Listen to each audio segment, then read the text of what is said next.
Introduction. Good morning, students. Good morning, teacher.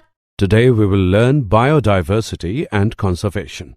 Can anybody tell me what biodiversity is? Sir, biodiversity refers to the varieties of animals found in a particular area. Very good, Divya.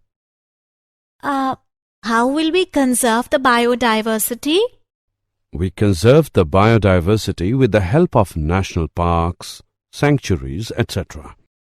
In this lesson, you will learn biodiversity and its conservation. Objectives.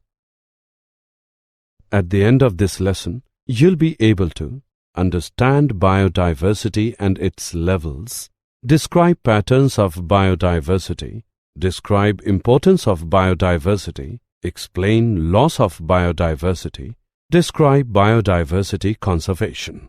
Biodiversity.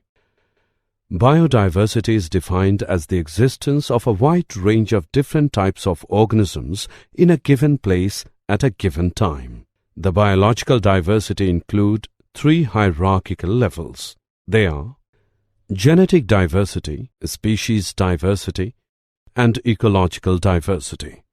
Let's know more about them in detail on our next screen. Levels of biodiversity.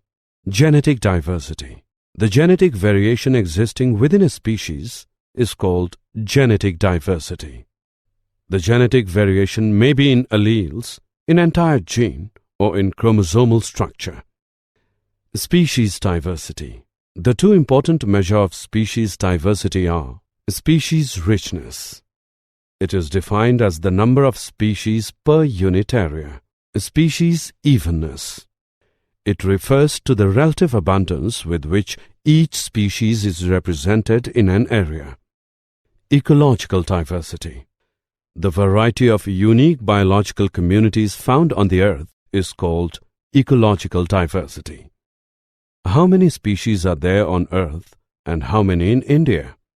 According to International Union for Conservation of Nature, the total number of plant and animal species is more than 1.5 million. Biodiversity is important to human beings for their sustenance, health, well-being, and recreation. For example, humanity derives all of its food, medical and industrial products from the components of biological diversity. Here is a pie graph representing global biodiversity. Biodiversity in India. India is one of the 12 mega biodiversity countries of the world. India has only 2.4% of the land area of the world. It has 8.1% of the global species biodiversity. There are about 45,000 species of plants, and 90,000 to 1 lakh species of animals need to be discovered and named. Patterns of biodiversity. Latitudinal gradients. Biodiversity is not uniform on the earth. It varies with change in latitude or altitude. Biodiversity increase when we move from high to low latitude. The temperate region has severe climate with short growing period for plants. On the other hand, tropical region has favorable conditions for the growth throughout the year. The favorable environmental conditions favor speciation and make it possible for a larger number of species to occur and grow. Therefore, tropical regions are rich in biodiversity. For instance, in tropical rainforests, the mean number of vascular species per 0.1 H sample area varies from 118 to 236, whereas it is only in the range of 21 to 28 species in the temperate regions. This type of correlation between diversity and latitude is also found for several taxonomic groups such as ants, butterflies, moths, and birds, etc. Species. Area relationships. The species diversity decreases from lower to higher altitude on a mountain. The temperature drops about 6.5 degrees Celsius with increase in altitude by 1000 meter. The drop in temperature and greater seasonal variability at higher altitudes are the two major factors that reduce diversity. The latitudinal and altitudinal gradients of species diversity are two master gradients, although there are some regional and taxa-related exceptions. At the same time, more complex and heterogeneous physical environment favor more complex and diverse flora and fauna in the region. The relationship between species richness and the area in which wide varieties are present on a logarithmic scale is a straight line given below. Log S is equal to log C plus Z log A. Z is slope of the line. C is y-intercept. The importance of species diversity to the ecosystem. A rich biodiversity is essential for the health of biosphere and bio-industrial development of a country. Biodiversity is the source of food, medicines, pharmaceutical drugs, fibers, rubber, and timber. Several microorganisms are used in industries to obtain valuable products. Modern agriculture uses biodiversity in three ways: as a source of new crops, as a source material for breeding improved varieties, and as a source of new biodegradable pesticides. The importance of species diversity to the ecosystem. Biodiversity has many medicinal uses.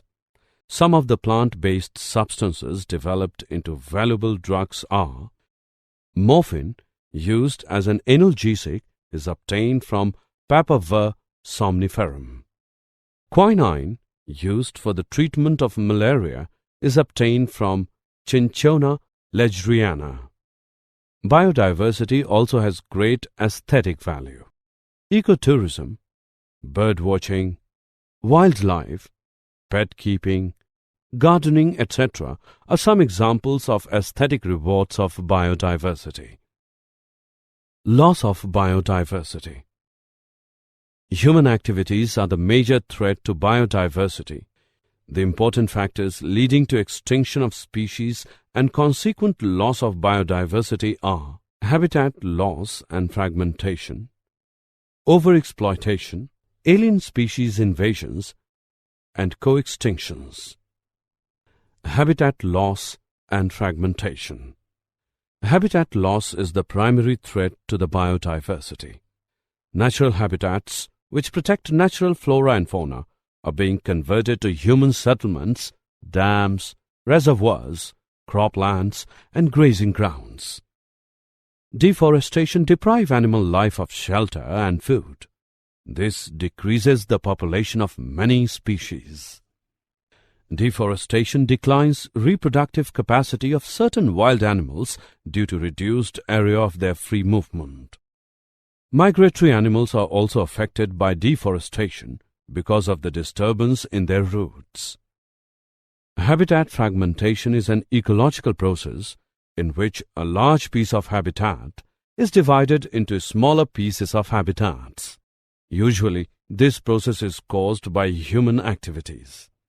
It leads to decline of many wildlife species because fragmentation tends to decrease population productivity.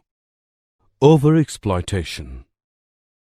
Overexploitation of species causes the loss of genetic diversity and loss in the species abundance of both individual and groups of interacting species. Overexploitation may include overfishing and overharvesting. Unrestricted whaling during the 20th century is an example of overexploitation, and the whaling industry brought many species of whales to extremely low population sizes. Humans have fished the oceans, which never seemed to pose a problem due to their abundant resources. Increasing human populations have placed increasing demands on the sea as a source of food. Alien species invasions. The species which have been introduced to a place where they have not lived before are called invasion species. Invasion species disturb the balance of the nature. The native species, unable to compete with the outsiders after living undisturbed for a long time, are frequently driven out or get killed. Several fish species, such as bluegill sunfish and smallmouth bass, have been widely introduced throughout western Northern America, where they cause serious threats to amphibian populations. Co-extinctions. Co-extinction of a species is the loss of a species as a consequence of the extinction of the other. For example, when a host of fish becomes extinct, then all the microorganisms live on that fish also becomes extinct. Co-extinctions. Co-extinction of a species is the loss of a species as a consequence of the extinction of the other. For example, when a host of fish becomes extinct, then all the microorganisms live on that fish also becomes extinct. Co-extinctions.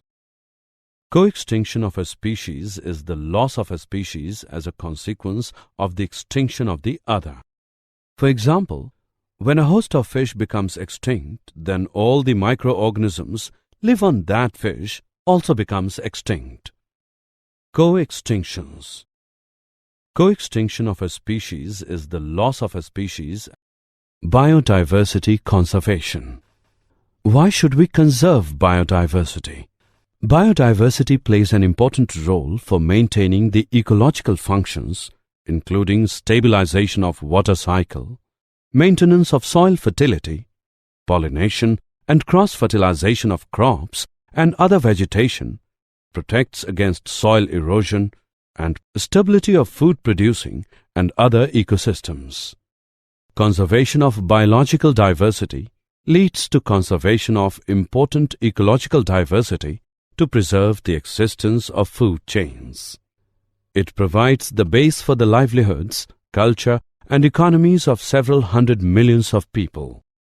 It also provides the genetic base for the continuous upgradation of agriculture and for critical discoveries in scientific and industrial sectors. How do we conserve biodiversity?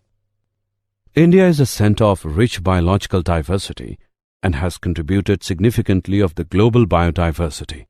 India is a homeland of 167 cultivated species and 320 wild relatives of crop plants. Different biodiversity management systems involving both in situ and ex situ conservation programs. In situ conservation, the protection of animals and plants in their natural habitat is known as in situ conservation. The established natural habitat are national parks and sanctuaries, biosphere reserves, nature reserves, reserved and protected forests, preservation plots, and reserved forests. The first initiative was the establishment of the Corbett National Park in 1936. These are highly protected by law. No human activity such as firewood collection and grazing is allowed in the park. Sanctuaries are also protected, but some human activities are permitted. In situ conservation. Biosphere reserves are another category of protected areas. A large area is declared as a biosphere reserve where wildlife is protected, but local communities are permitted to continue to live and pursue traditional activities within the reserve. Indian government has set up 7 biosphere reserves: Nokrek, Nilgiri, Namdapha, Nanda Devi, Sundarbans, Great Nicobar, and Gulf of Mannar. Biodiversity hotspot. A biodiversity hotspot is a region of the earth which is extremely biologically diverse and also under severe threat due to habitat loss, climate change, or extensive species loss. There are 34 hotspots in the world. India has 3 biodiversity hotspots. They are Western Ghats, Himalayas, and Indo-Burma region. Ex situ conservation. Ex situ conservation of plants and animals involves protect them away from their natural habitat. For example, zoological parks, botanical gardens. All the genetic material of crops, animal, bird and fish species is collected and preserved by the National Bureau of Plant Genetic Resources, New Delhi, and National Bureau of Animal Genetic Resources, etc. When we reintroduce this species into the habitat from where it has become extinct is another form of ex situ conservation. For example, Gangetic gharial has been reintroduced in the rivers of Uttar Pradesh, Madhya Pradesh, and Rajasthan, where it had become extinct. Did you know? Our Prime Minister Mr. Manmohan Singh launched the Hyderabad Pledge and announced that his government had decided to earmark $50 million to strengthen the institutional mechanism for biodiversity conservation in India. Summary. Let us summarize what we have learned. Biodiversity is defined as the existence of a wide range of different types of organisms in a given place at a given time. Biodiversity increases when we move from high to low latitude. The species diversity decreases from lower to higher altitude on a mountain. Biodiversity is essential for the health of biosphere. It acts as the source of food, and it also has great aesthetic values. Human activities are the major threat to biodiversity. It includes habitat loss and fragmentation, overexploitation, alien species invasions, co-extinctions. The protection of animals and plants in their natural habitat is known as in situ conservation. Ex situ conservation of plants and animals involves protecting them away from their natural habitat.